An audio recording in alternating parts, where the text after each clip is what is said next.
Vždy som sa chcel venovať tomu, čo som práve vnímal. No učili ma inde sa pozerať, aby som si niečo iné všímal. Vždy som chcela precítiť, o čom som nocou snívala. No učili ma necítiť, aby som niečo iné vnímala.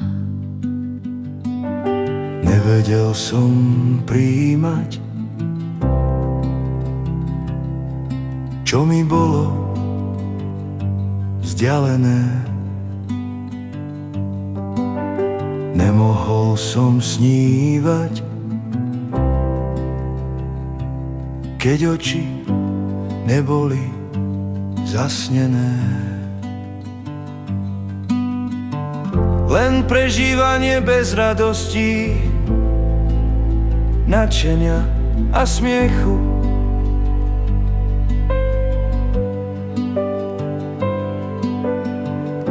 Len okolnosti bez možností hlbokého nádychu. Len to som si mohla prijať, čo môže byť zhmotnené. Nemala som prijímať, čo mi bolo prirodzené.